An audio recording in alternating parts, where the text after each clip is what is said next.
내가 죽으면 이 건물 때문에 피 터지게 싸울 거다. 그 말은 틀리지 않았습니다. 아버지가 쓰러지자마자 자식들은 걱정보다 먼저 유산부터 계산했습니다. 119, 잠깐만 유언장부터 써야 하는 거 아니야? 하지만 그날 아버지는 죽지 않았습니다. 모든 걸 듣고 있었습니다. 그리고 자식들보다 더 끔찍한 사람이 있었습니다. 매일 눈물로 간병하던 며느리. 그녀는 뒤에서 이렇게 말했습니다. 지금이 기회야. 도장만 찍으면 끝이야. 그 순간 아버지는 결심합니다. 그래, 전부 다 망하게 해주마. 내가 죽으면 이 낡은 건물 한 채 두고 자식놈들 아주 피 터지게 싸울 겁니다. 이들 가족에겐 무슨 일이 있었던 건가요? 이제 그 이야기를 해보려고 합니다. 칠순을 앞둔 67세 김노인은 오늘도 옥상에 올라 담배 연기를 뱉어냅니다. 세월의 때가 꼬질꼬질 묻은 4층짜리 상가. 건물은 그가 평생 시장통에서 생선 비늘을 긁어 모은 피땀의 결실이죠. 남들은 건물주라고 부러워하지만 정작 김노인의 속은 시커멓게 타들어간 지 오래입니다. 자식 새 키워놓으면 노후는 보장될 줄 알았는데 현실은 참 냉정하더군요. 첫째 아들은 사업한다고 연락 끊긴 지 3년이 넘었고 둘째 딸은 시댁 눈치 보느라 명절에도 얼굴 보기가 힘듭니다. 그나마 막내 아들 녀석이 가끔 안부를 묻긴 하지만 그것도 돈이 필요할 때뿐이라는 걸 김노인은 이미 알고 있습니다. 그런 김노인의 곁을 유일하게 지키는 사람은 핏줄이 아닌 막내 며느리 수진 씨였습니다. 아버님, 날이 차요. 안으로 들어오세요. 수진 씨가 따뜻한 보리차 한 잔을 내밀며 김노인의 어깨를 감싸 쥐었습니다. 고맙구나. 너 아니었으면 이 늙은이 벌써 고독사했을 거다. 김노인이 씁쓸하게 웃으며 찻잔을 받았습니다. 사실 김노인은 얼마 전부터 몸 상태가 심상치 않다는 걸 느꼈습니다. 계단을 오를 때마다 가슴이 조여오고 가끔은 앞이 캄캄해지며 정신을 잃을 뻔한 적도 있었죠. 하지만 그는 병원에 가지 않았습니다. 오히려 이 위기를 기회로 삼아 자식들의 진심을 확인해 보고 싶다는 위험한 생각이 머릿속을 스쳤습니다. 그러던 어느 토요일 오후 김노인은 오랜만에 자식들을 모두 집으로 불러 모았습니다. 건물 명의를 미리 정리하겠다는 소식에 자식들은 단숨에 달려왔습니다. 거실에는 묘한 긴장감이 흘렀고 자식들은 아버지의 안부보다는 서로의 눈치를 보기에 바빴습니다. 아버지, 그 건물 시세가 요즘 많이 올랐다면서요? 첫째 아들이 침을 삼키며 물었고 둘째 딸은 옆에서 슬쩍 거들었습니다. 오빠는 그동안 연락도 없었으면서 무슨 염치로 그런 말을 해? 자식들의 고성이 오가기 시작하자 김노인은 가슴을 움켜쥐었습니다. 실제로 통증이 느껴졌지만 그는 이 상황을 조금 더 극단적으로 몰고 가기로 결심했습니다. 모두 조용히 해라. 내 말이 아직 안 끝났다. 김노인이 낮게 읊조린 순간 그는 갑자기 식탁 모서리를 잡고 바닥으로 고꾸라졌습니다. 아버님, 정신 차리세요. 수진 씨의 비명 섞인 외침이 집안을 가득 채웠습니다. 바닥에 쓰러진 김노인의 귓가로 자식들의 당황한 목소리가 들려왔습니다. 야, 이거 어떡해? 119 불러야 하는 거 아니야? 잠깐만, 지금 유언장도 안 쓰셨는데 이러면 곤란하지. 둘째 딸의 차가운 목소리에 김노인은 눈을 감은 채 치를 떨었습니다. 그 와중에 막내 며느리 수진 씨는 눈물을 흘리며 김노인의 손을 꼭 잡고 기도를 하고 있었습니다. 자식들이 재산 분할 문제를 두고 거실 한복판에서 다투는 동안 김노인은 속으로 차갑게 뇌물쳤습니다. 그날 저는 사실 정신을 잃지 않았습니다. 오히려 정신이 그 어느 때보다 또렷해지더군요. 자식들의 민낯을 확인하기 위해 저는 일부러 쓰러졌습니다. 하얀 천장 위로 형광등 불빛이 따갑게 쏟아집니다. 코끝을 찌르는 지독한 소독약 냄새에 김노인은 천천히 정신이 드는 척 눈꺼풀을 떨었습니다. 중환자실 면회 시간이 되자 복도에서 웅성거리는 소리가 들려왔죠. 죽을 고비를 넘긴 아버지가 걱정되어 달려온 자식들의 눈물 섞인 목소리일까요? 아쉽게도 김노인의 귀에 박힌 건 전혀 다른 종류의 대화였습니다. 의사가 그러는데 당장 큰 고비는 넘겼다네. 첫째 아들이 안도의 한숨을 내쉬며 말했지만 그 목소리엔 안도감보다 짜증이 서려 있었습니다. 그럼 저 건물은 어떻게 되는 거야? 아버지가 정신 돌아오기 전에 뭐라도 써두셨어야지. 둘째 딸이 신경질적으로 가방끈을 고쳐 매며 속삭였습니다. 김노인은 차마 눈을 뜰 수 없었습니다. 자식들의 본심이 이토록 적나라하게 발가벗겨질 줄은 꿈에도 몰랐거든요. 그때 며느리 수진 씨가 다급하게 뛰어오는 소리가 들렸습니다. 형님, 아주버님, 아버님은 좀 어떠세요? 제가 죽이라도 좀 끓여왔는데요. 수진 씨가 헐떡이며 묻자 첫째 아들이 혀를 차며 면박을 줍니다. 죽이 다 뭐야. 지금 사람이 죽느냐 사느냐 하는데 눈치가 그렇게 없으세요? 수진 씨는 고개를 숙인 채 말없이 김노인의 마른 손을 닦아주기 시작했습니다. 그 따뜻한 수건의 감촉이 김노인의 마음을 더욱 시리게 만들었죠. 그런데 잠시 후 자식들의 대화는 더 가관으로 흘러갔습니다. 병원비가 하루 이틀 나오는 것도 아니고 퇴원하시면 우리 집으로 모실 형편도 아니잖아. 첫째 아들이 은근슬쩍 운을 떼자 둘째 딸이 기다렸다는 듯이 맞장구를 칩니다. 맞아, 오빠. 전문 시설이 있는 요양원 보내는 게 낫지 않나? 거기가 치료도 더 잘해준다며. 요양원이라는 단어가 나오는 순간 김노인은 심장이 덜컥 내려앉는 기분이었습니다. 멀쩡히 살아있는 아버지를 산 채로 고려장하겠다는 말이나 다름없었으니까요. 막내 아들 녀석은 한술 더 떠서 핸드폰 계산기를 두드리기 시작했습니다. 형님, 그럼 건물 팔아서 요양원 비용 대고 남은 건 우리가 미리 나눠 갖는 게 합리적이죠. 자식들은 이제 아버지가 누워있는 침대 바로 옆에서 대놓고 지분을 논하기 시작했습니다. 마치 이미 죽은 사람 취급을 하며 유품을 정리하는 모습 같았죠. 그때 김노인의 손등 위로 뜨거운 물방울이 뚝 떨어졌습니다. 수진 씨가 소리 없이 울며 김노인의 손을 꼭 쥐고 있었던 겁니다.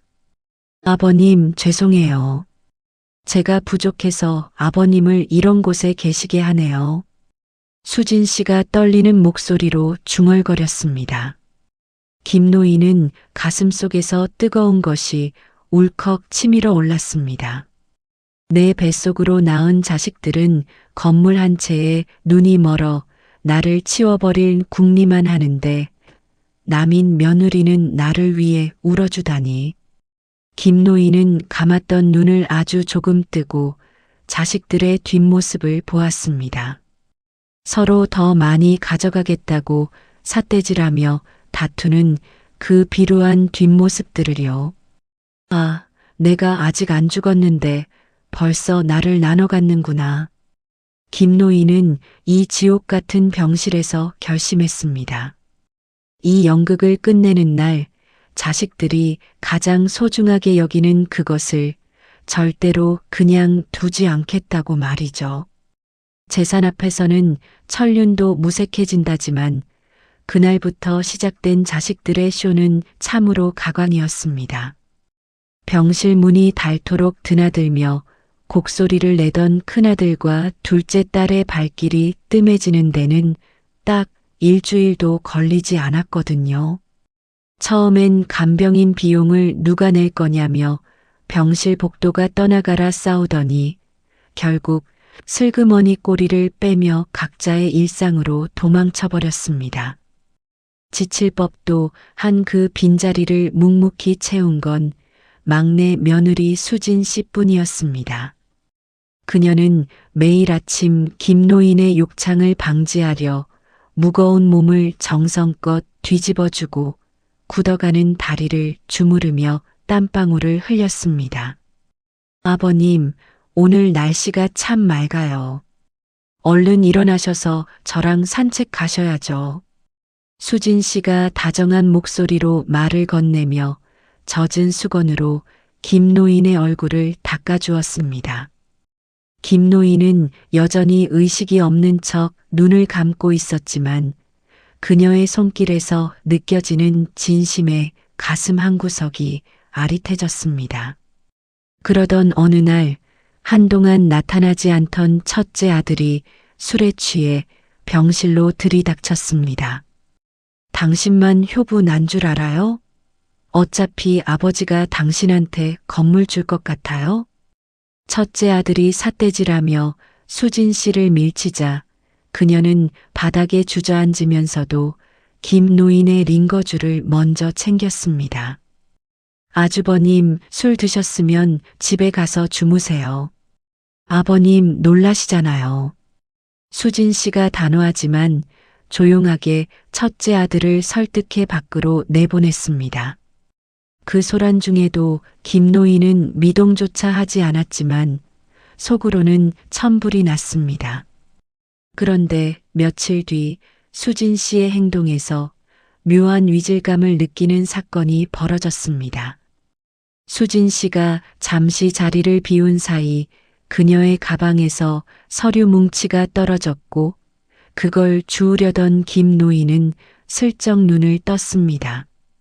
그것은 김노인의 건물을 담보로 한 대출 서류와 상속 관련 법률 자문서였습니다. 김노인의 심장이 빠르게 뛰기 시작했습니다. 단순히 착해서 혹은 도리라고 생각해서 내 곁을 지키는 줄 알았는데 수진 씨 역시 다른 속셈이 있었던 걸까요? 수진 씨는 다시 병실로 들어와 아무 일 없었다는 듯 김노인의 약을 챙기고 밀린 병원비를 자신의 적금을 깨서 결제했다며 영수증을 보여주었습니다. 아버님, 병원비 걱정은 마세요. 제가 어떻게든 다 해결할게요. 그녀는 김노인의 손을 잡고 세상에서 가장 선량한 미소를 지어 보였습니다. 극진한 간병에 병원 사람들은 모두 수진 씨를 칭송했고 자식들은 이제 대놓고 그녀에게 모든 짐을 떠넘겼습니다. 돈 한 푼 보태지 않는 자식들 사이에서 수진 씨는 마치 성녀처럼 김노인을 보살폈습니다. 하지만 김노인은 그녀가 약을 챙겨줄 때마다 그리고 내 몸을 닦아줄 때마다 소름 끼치는 의문이 들기 시작했습니다. 그녀는 지치지도 않았고 단 한 번도 짜증을 내지 않았습니다. 그 애는 너무 완벽했습니다. 그래서 더 이상했습니다. 믿었던 도끼에 발등이 찍힌다는 말, 사실 그게 가장 아픈 법입니다. 김노인은 병원 침대에 누워 천장만 바라보며 수진 씨가 돌아오길 기다리고 있었습니다. 방금 전 보았던 대출 서류의 잔상이 머릿속을 떠나지 않아 머리가 지끈거렸죠. 잠시 후 복도 끝에서 구두 소리가 들리더니 병실 문이 아주 살짝 열렸습니다. 수진 씨는 김노인이 잠든 줄 알았는지 병실 안으로 들어오지 않고 문틈에 서서 누군가와 통화를 시작했습니다. 걱정 마, 영감님 지금 의식도 흐릿해서 아무것도 몰라. 수진 씨의 목소리는 평소의 다정함은 온데간데 없이 차갑고 날카로웠습니다.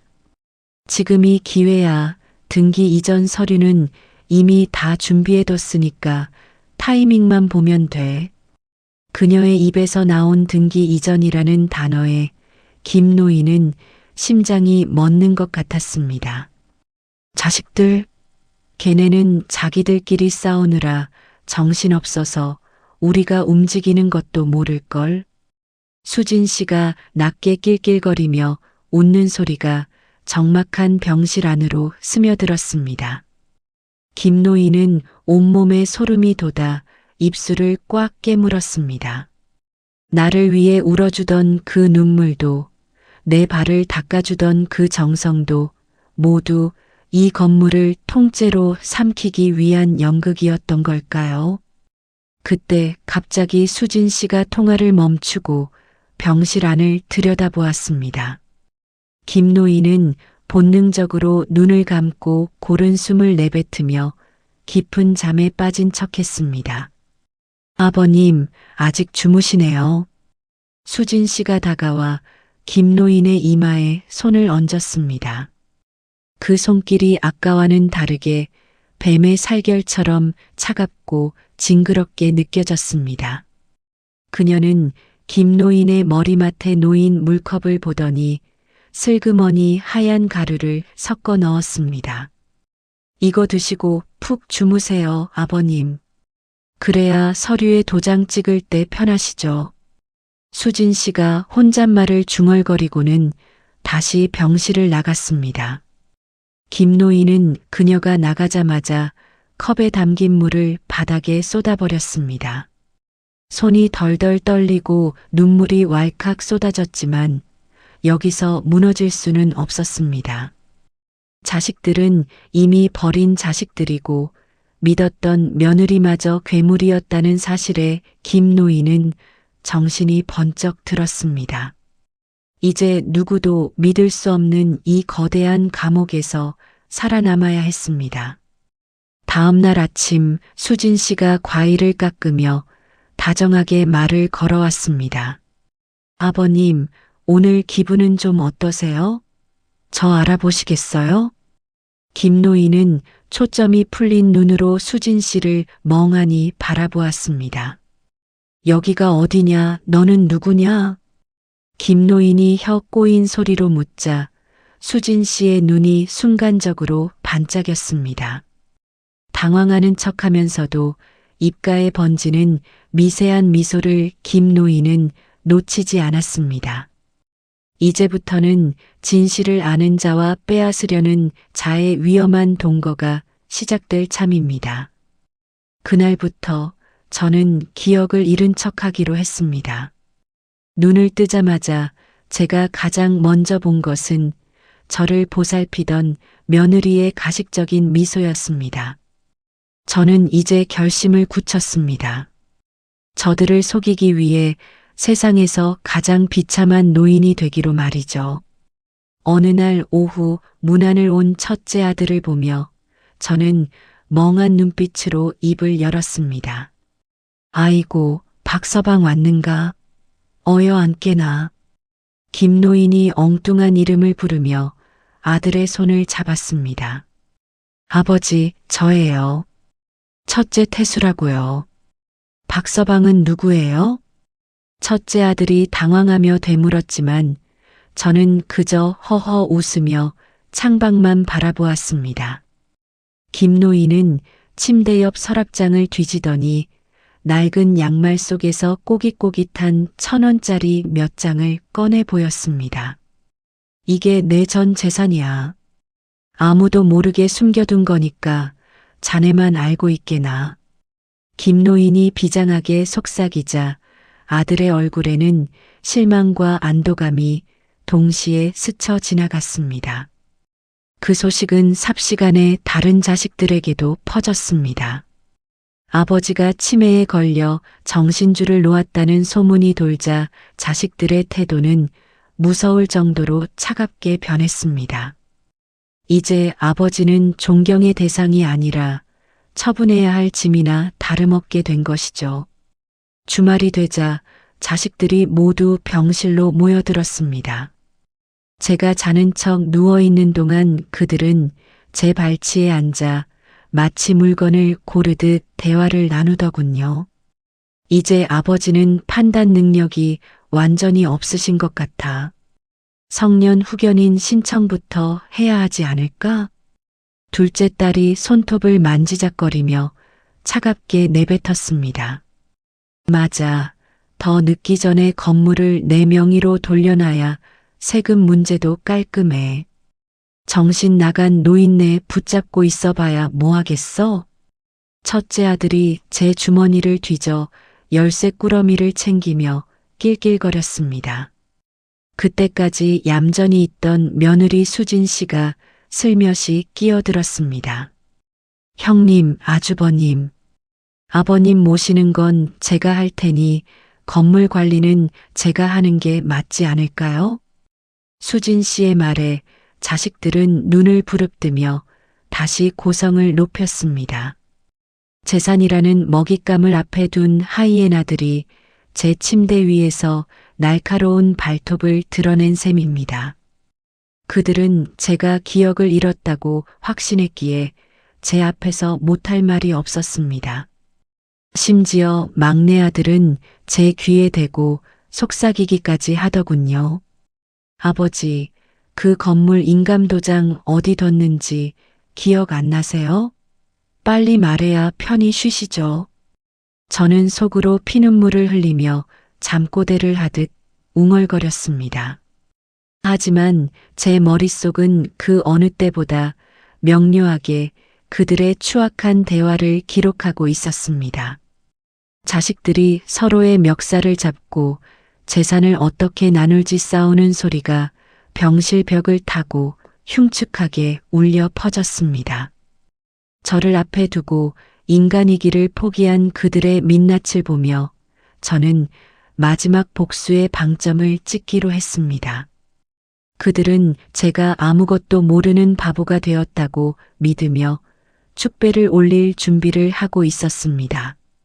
그들은 제가 다 듣고 있다는 걸 전혀 몰랐습니다. 가장 믿었던 사람의 손에 들린 것이 약사발이 아니라 날카로운 칼날이었다면 여러분은 어떤 기분이 드시겠습니까?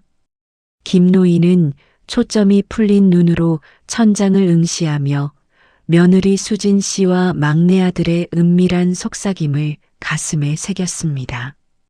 그들은 이제 아버지가 완전히 정신을 놓았다고 확신한 듯 병실 한 구석에서 검은 서류 뭉치를 펼쳐들었습니다. 자기야, 이번에 이거 성공하면 우리 진짜 해외로 뜨는 거다. 지난번처럼 정과 남으면 끝장이야.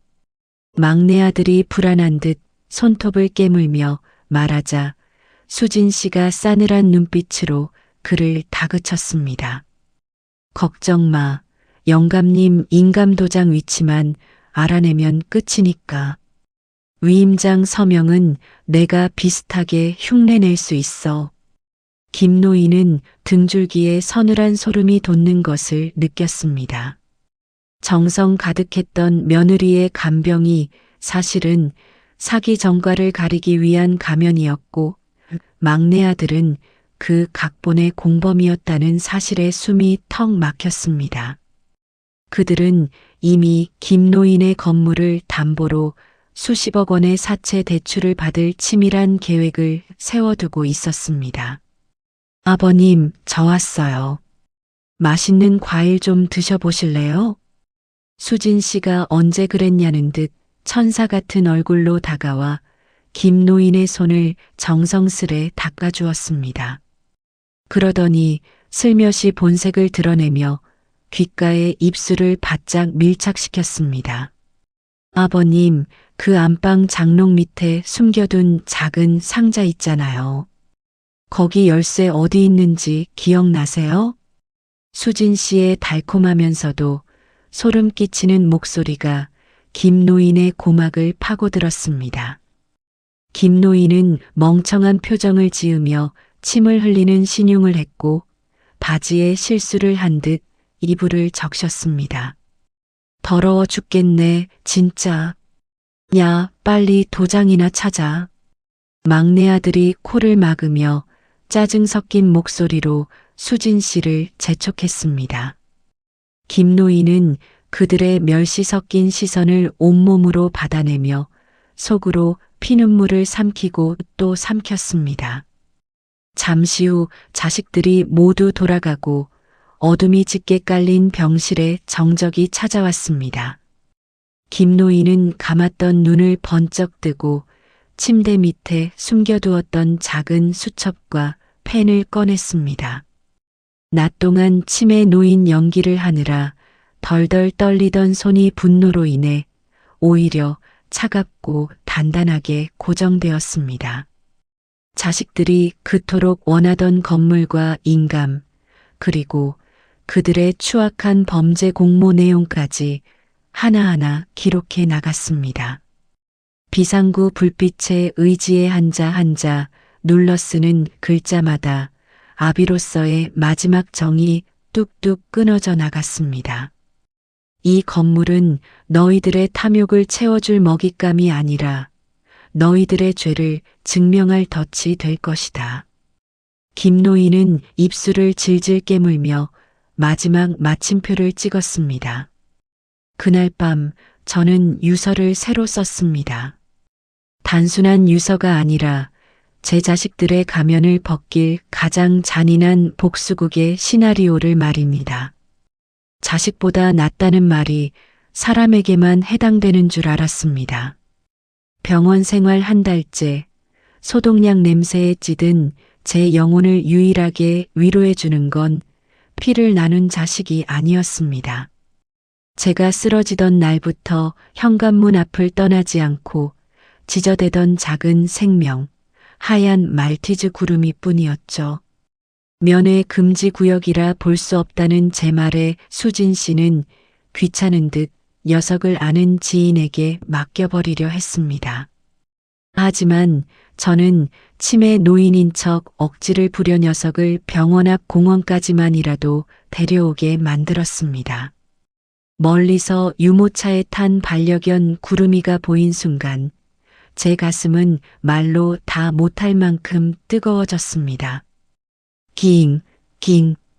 구름이는 저를 보자마자 작은 몸을 부들부들 떨며 애처롭게 울기 시작했습니다. 너도 이 못난 주인이 걱정됐구나. 우리 구름이만 나를 진짜 사람으로 봐주는구나. 김노인이 휠체어에 앉아 구름이의 하얀 털을 쓰다듬으며 눈물을 훔쳤습니다. 그 옆에서 수진 씨는 시계를 보며 짜증 섞인 한숨을 내뱉고 있었죠.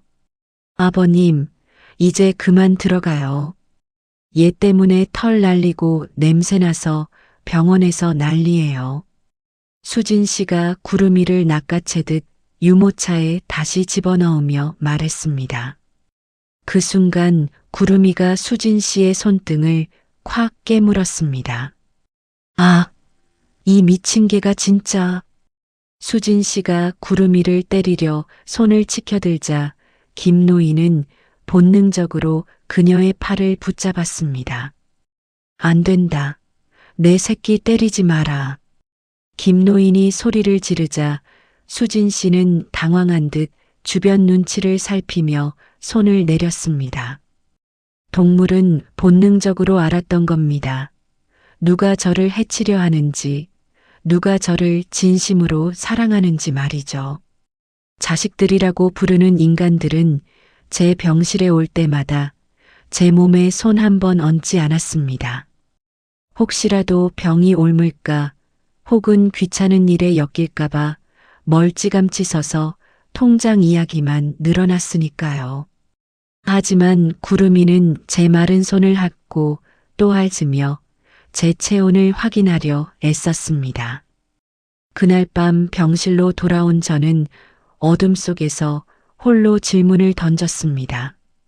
평생을 바쳐 키운 자식들은 나를 낡은 건물 한 채로 취급하는데 이 작은 짐승은 왜 목숨을 걸고 나를 지키려 하는가? 사랑이라는 말이 이토록 무겁고 서글프게 느껴진 적은 없었습니다. 자식들에게 저는 처분해야 할 골칫덩이였지만 구름이에게 저는 세상의 전부였습니다. 재산 싸움에 미쳐 날뛰는 인간들의 아우성보다 녀석의 젖은 코끝이 주는 위로가 훨씬 컸습니다. 이제 더는 망설일 이유가 없었습니다. 누구에게 내 인생의 마지막 조각을 넘겨줘야 할지, 누구를 이 지옥 같은 탐욕에서 구해내야 할지 명확해졌으니까요.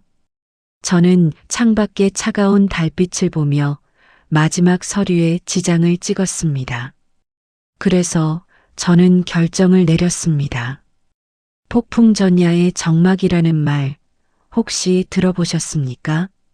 병원 복도에 감돌던 그 팽팽한 긴장감이 딱 그랬습니다. 자식들은 이제 제 눈치를 보지도 않았고 그저 제가 언제 도장을 찍어줄지만을 기다리며 침을 삼키고 있었죠. 저는 침대에 기대어 초점 없는 눈으로 허공을 응시하며 떨리는 손으로 펜을 쥐었습니다. 아버님, 여기에요. 여기에 성함 쓰시고 도장만 찍으시면 돼요. 그러면 병원비 걱정 없이 편하게 계실 수 있어요. 수진 씨가 상냥한 목소리로 속삭이며 제 손에 펜을 쥐어주었습니다. 그녀의 눈동자는 이미 수십억짜리 건물을 손에 쥐기라도 한 듯 광기에 가까운 희열로 번들거리고 있었죠. 저는 일부러 펜을 떨어뜨리고는 어린아이처럼 웅얼거렸습니다. 이게 뭐야? 나 과자 사 먹게 1,000원만 줘. 김노인이 떼를 쓰며 서류를 밀쳐내자 옆에 서 있던 첫째 아들이 참지 못하고 제 어깨를 거칠게 잡아챘습니다. 아이씨, 진짜. 아버지, 정신 좀 차려요. 이거 해야 우리 다 같이 잘 산다니까요. 수진 씨가 첫째 아들을 만류하며 다시금 제 손을 부드럽게 감싸 쥐었습니다. 형님, 아버님 놀라시잖아요. 아버님, 이거 해주시면 제가 매일매일 맛있는 고기 사드릴게요. 네. 저는 못 이기는 척 허허 웃으며 그녀가 가리킨 칸에 삐뚤빼뚤하게 이름을 적어 내려갔습니다. 한자 한자 적을 때마다 자식들의 숨소리가 거칠어지는 게 제 등 뒤로 고스란히 느껴지더군요. 마침내 인감도장까지 서류 위에 선명하게 찍히는 순간 병실 안에는 기괴한 정적이 흘렀습니다. 자식들은 서로의 얼굴을 확인하더니 약속이라도 한 듯 입가에 비열한 미소를 띄었습니다. 이제 됐어. 드디어 끝났다. 수진 씨가 서류를 품에 안으며 승리자의 표정을 지어 보였습니다. 그녀는 더 이상 간병인 코스프레를 할 필요가 없다는 듯 제 이마를 닦아주던 수건을 바닥에 툭 던져버렸습니다. 야, 이제 이 노인네 요양원으로 옮길 준비해. 더 이상 여기 돈 들릴 필요 없잖아. 막내 아들이 제 앞에서 대놓고 핸드폰으로 요양원을 검색하며 낄낄거렸습니다. 자식들은 이제 저를 살아있는 아버지가 아니라 이미 다 짜낸 귤껍질처럼 취급하며 병실을 빠져나갔습니다. 복도 멀리서 그들이 재산을 어떻게 나눌지 큰 소리로 떠드는 소리가 들려왔습니다. 하지만 그들이 모르는 사실이 하나 있었습니다. 저는 그들이 병실에 들이닥치기 전 이미 변호사를 통해 모든 진짜 서류를 금고에 봉인해 두었거든요. 제가 방금 찍어준 그 도장은 10년 전 폐기된 가짜 인감이었고 서류 역시 법적 효력이 전혀 없는 종이 조각에 불과했습니다. 저는 바닥에 떨어진 수건을 발로 툭 차버리며 천천히 몸을 일으켜 세웠습니다. 허리가 꼿꼿하게 펴지고 흐릿하던 눈빛이 서늘한 칼날처럼 빛나기 시작했죠. 그들은 이제 인생에서 가장 화려한 꿈을 꾸며 법원으로 달려가겠지만 그 끝에는 벼랑 끝 낭떠러지가 기다리고 있을 겁니다. 자식들이 그토록 원했던 그 찬란한 등기 권리증 말입니다. 하지만 그 서류는 종이 조각보다 못한 가짜였습니다. 재산 싸움에 눈이 먼 자식들에게 가장 잔인한 형벌이 무엇인지 아십니까? 그건 바로 다 잡았다고 생각한 먹잇감이 한순간에 연기처럼 사라지는 것을 지켜보게 하는 겁니다. 가짜 서류에 도장을 찍어준 지 딱 사흘째 되는 날, 저는 변호사를 대동하고 자식들을 집으로 불러 모았습니다. 거실에는 이미 승리감에 도취한 첫째와 둘째, 그리고 입꼬리를 살랑대는 며느리 수진 씨가 앉아 있었죠. 그들은 제가 치매 노인인 줄 알고 제 앞에서 대놓고 건물 리모델링 계획을 짜고 있었습니다. 자, 이제 아버님 정신도 온전치 않으시니 제가 유언장을 대신 낭독하겠습니다. 변호사가 서류 가방에서 묵직한 봉투 하나를 꺼내자 거실에는 팽팽한 긴장감이 감돌았습니다. 첫째 아들은 벌써부터 자기 몫이 얼마일지 계산하며 침을 꼴깍 삼키더군요. 본 유언장은 김 노인께서 의식이 명료한 상태에서 공증까지 마친 유효한 문서임을 밝힙니다. 변호사가 근엄한 목소리로 서두를 떼자 자식들이 귀를 쫑긋 세우고 상체를 앞으로 숙였습니다. 나 김갑생은 내가 소유한 건물 일체와 현금 자산 전부를 유기견 보호 및 반려견 복지재단에 기부한다. 변호사의 입에서 기부라는 단어가 나오는 순간 거실은 찬물을 끼얹은 듯 정적이 흘렀습니다. 뭐라고요? 지금 기부라고 했어요? 우리한테 올 건 단 한 푼도 없다는 거예요? 첫째 아들이 자리에서 벌떡 일어나 소리를 질렀습니다.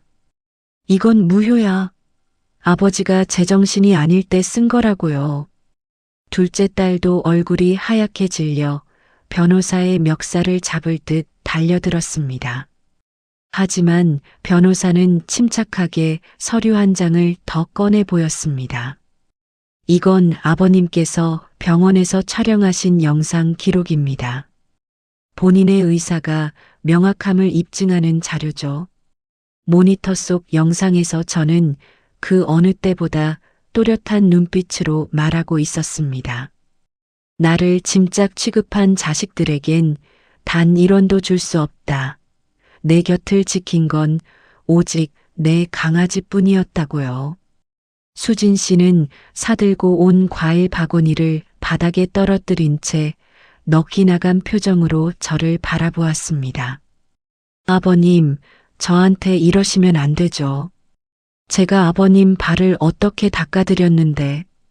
수진 씨가 울부짖으며 제 무릎을 붙잡았지만 저는 그 손을 차갑게 뿌리쳤습니다. 네가 닦아준 건 내 발이 아니라 내 건물의 등기부 등본이었겠지. 제가 낮게 읊조리자 자식들은 귀신이라도 본 듯 뒷걸음질을 쳤습니다. 너희가 나를 죽은 사람 취급하며 요양원 보낼 궁리를 할 때 이 유언장은 이미 법원에 등록되어 있었다. 제 말이 끝나기가 무섭게 막내 아들은 바닥에 주저앉아 머리를 쥐어뜯기 시작했습니다. 그들은 이제 빈털터리가 된 것도 모자라 건물을 담보로 버리려던 사기 행각까지 들통날 위기에 처했습니다. 평생을 아비의 피를 빨아먹으려 했던 하이에나들의 비참한 최후였습니다. 재산 전부가 반려견 명의의 재단으로 넘어갔다는 확정 판결문을 들은 자식들의 눈에는 이제 탐욕 대신 공포가 서렸습니다. 세상에서 가장 따뜻했던 아버지가 세상에서 가장 냉혹한 심판자로 변한 순간이었습니다. 그 순간 그들의 표정이 처참하게 무너졌습니다. 거실 바닥에는 자식들이 내던진 가짜 서류들이 낙엽처럼 뒹굴고 있었습니다. 불과 몇 분 전까지 재산을 나누며 웃음꽃을 피우던 집안은 이제 아비규환의 전쟁터로 변했죠. 첫째 아들은 얼굴이 불그락푸르락해진 채 변호사의 멱살을 잡고 흔들었습니다. 이건 사기야. 우리 아버지가 치매라니까요. 법대로 해 소송 걸면 우리가 무조건 이겨. 첫째 아들이 씩씩대며 소리를 질렀지만 변호사는 안경을 치켰으며 싸늘하게 대답했습니다. 얼마든지 하십시오. 하지만 병원 진단서와 영상 증거가 완벽해서 승소 확률은 제로에 가깝습니다. 둘째 딸은 아예 바닥에 드러누워 통곡을 하기 시작했습니다. 아버지, 어떻게 딸 자식한테 이럴 수가 있어? 나 이 돈 없으면 길바닥에 놔앉는단 말이야. 그녀의 눈물은 아버지를 향한 회한이 아니라 사라진 돈을 향한 집착일 뿐이었습니다. 저는 그 난장판 속에서도 가만히 소파에 앉아 무릎 위에 올라온 구름이를 쓰다듬었습니다. 가장 믿었던 며느리 수진 씨는 이제 눈빛부터 달라져 있었습니다. 영감님, 후회하지 마세요. 그깟 걔한테 재산을 다 주다니 제정신이 아니신 거야. 수진 씨가 독서를 내뱉으며 가방을 챙겨 문을 쾅 닫고 나갔습니다. 하나둘씩 자식들이 욕설과 저주를 퍼부으며 집을 떠나갔고 마침내 집안에는 정막만이 남았습니다. 자식들이 떠난 자리에는 그들이 먹다 남긴 과일 껍질과 탐욕의 찌꺼기만이 가득했죠. 저는 창문을 열어 캐캐 묵은 집안의 공기를 밖으로 몰아냈습니다. 시원한 바람이 불어오자 구름이가 꼬리를 흔들며 제 손바닥을 핥아주더군요. 병실에서 제가 아픈 척할 때 제 곁을 지키며 눈물을 흘려준 건 오직 이 작은 생명뿐이었습니다. 자식이라는 이름으로 포장된 인간들은 제 주머니 속의 열쇠만 탐냈지만 구름이는 오직 제 체온만을 원했습니다. 사람은 나를 버렸지만 이 아이는 나를 지켰습니다. 김노인이 구름이를 품에 꼭 안으며 창밖에 지는 노을을 바라보며 말했습니다. 재산은 이제 제 것이 아닙니다. 상처받은 동물들을 위해 쓰일 소중한 씨앗이 되었죠. 저는 이제야 비로소 무거운 짐을 내려놓은 기분입니다. 낡은 건물이 주는 풍요로움보다 진심으로 나를 사랑해주는 존재와 함께하는 지금이 훨씬 행복하네요. 여러분, 긴 시간 제 이야기를 들어주셔서 감사합니다. 가족이라는 이름이 때로는 가장 날카로운 흉기가 될 수도 있다는 사실을 저는 이제야 깨달았습니다. 만약 여러분이 저와 같은 상황이었다면 어떤 선택을 하셨을까요? 재산 때문에 등을 돌린 자식들에게 끝까지 기회를 주시겠습니까? 아니면 저처럼 진정한 사랑을 주는 존재에게 모든 것을 맡기시겠습니까? 여러분이라면 이 재산 자식에게 주시겠습니까? 댓글에 남겨주세요. 감사합니다.